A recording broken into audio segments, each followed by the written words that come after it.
I am I am continuing my reading, and what I'm doing in this series is to read through the entire standard works of the Church of Jesus Christ of Latter-day Saints. This consists of the Bible, the Book of Mormon, the Doctrine and Covenants, and the Pearl of Great Price. I am reading in a chronological order of events, not according to publication or volume, so I will be skipping around a little bit as I move along. Right now, I am in Samuel, the first book of Samuel. This is chapter 7. Recall the Philistines captured the Ark of the Covenant. They were cursed and suffered from it, and so they returned it to Israel. So here we go. We're going to return to the story of the Israelites. Okay. Samuel exhorts Israel to forsake Ashtaroth and Baalim and serve the Lord. Israel fasts and seeks the Lord. Philistines are subdued. Samuel judges Israel. And the men of Kirjath-jearim came and fetched up the ark of the Lord, and brought it into the house of Abinadab in the hill, and sanctified Eleazar his son to keep the ark of the Lord. And it came to pass, while the ark abode in Kirjath-jearim, that the time was long, for it was 20 years, and all the house of Israel lamented after the Lord. Okay, so just in the last chapter, the Philistines returned the ark to the place of Beth Shemesh. But the people of Beth Shemesh opened the ark. They were very grateful to get it back, but they opened it and were struck with a plague by God for doing so. And so they had the people of Kirjath-jearim come and take the ark, and these people keep it for 20 years. Verse 3. And Samuel spake unto all the house of Israel, saying, If ye do return unto the Lord with all your hearts, then put away the strange gods and Ashtaroth from among you, and prepare your hearts unto the Lord, and serve him only, and he will deliver you out of the hand of the Philistines. Then the children of Israel did put away Baalim and Ashtaroth, and served the Lord only. And Samuel said, Gather all Israel to Mizpah, and I will pray for you unto the Lord. And they gathered together to Mizpah, and drew water, and poured it out before the Lord, and fasted on that day, and said there, We have sinned against the Lord. And Samuel judged the children of Israel in Mizpah. And when the Philistines heard that the children of Israel were gathered together to Mizpah, the lords of the Philistines went up against Israel. And when the children of Israel heard it, they were afraid of the Philistines. And the children of Israel said to Samuel, Cease not to cry unto the Lord our God for us, that he will save us out of the hand of the Philistines. So Samuel tells them, if you want to win this war, you've got to stop worshiping your idols. Get rid of them.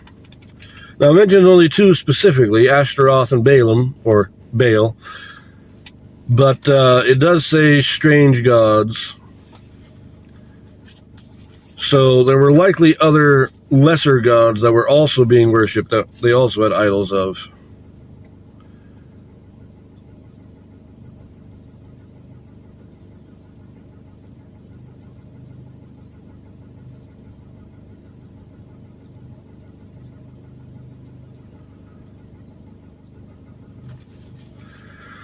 Now, Mizpah, from what I understand, is on the eastern side of Jordan.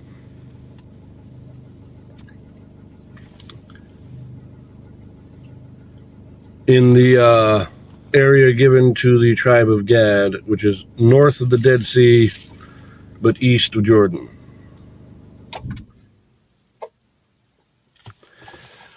Exactly where it is, we're not sure, but this is kind of a central location where all Israel can gather.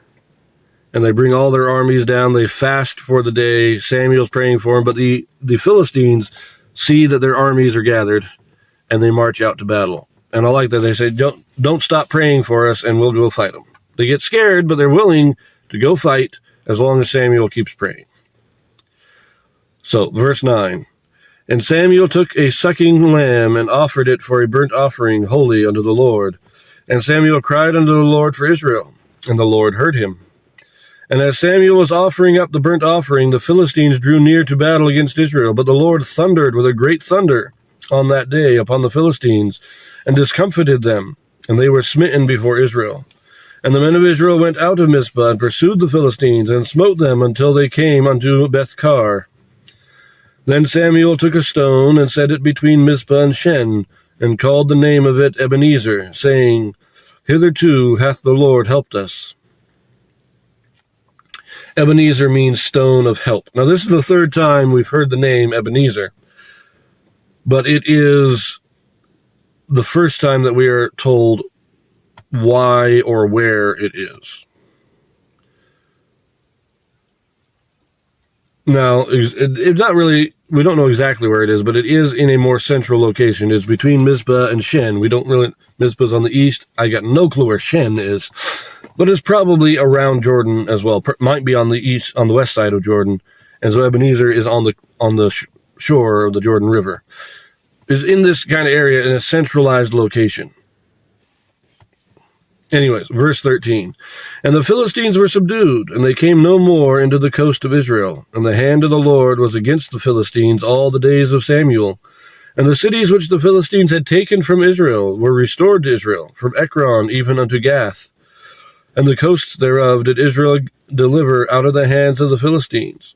And there was peace between Israel and the Amorites. And Samuel judged Israel all the days of his life. And he went from year to year in circuit to Bethel and Gilgal and Mizpah, and judged Israel in all those places. And he returned, and his return was to Ramah, for there was his house. And there he judged Israel, and there he built an altar unto the Lord. So, he seems to be the first judge. He's the last judge, but he's also the first judge that actually judged all of Israel. He traveled around. Gilgal and Mizpah. Gilgal's in the north on the east, and Mizpah's kind of central down by Gad and Reuben. So Gilgal's in Manasseh. Mizpah would be down in Gad near Reuben.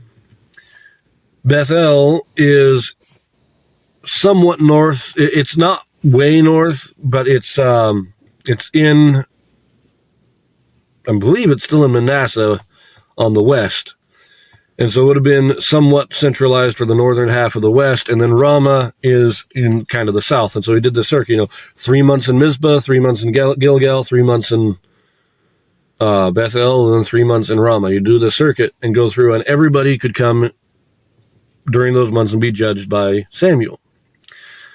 So he's the only judge that seems to have judged the entire nation of Israel. But it also says that while he was judge, the Philistines were driven back. The cities that they had conquered, that they had taken from Israel, were taken back and returned to Israel. The power of the Philistines was broken. At least they weren't wiped out. They were still there, and they were still at war with Israel, but they could no longer get the upper hand. So I'm going to leave that there, and see you. See you in the next one.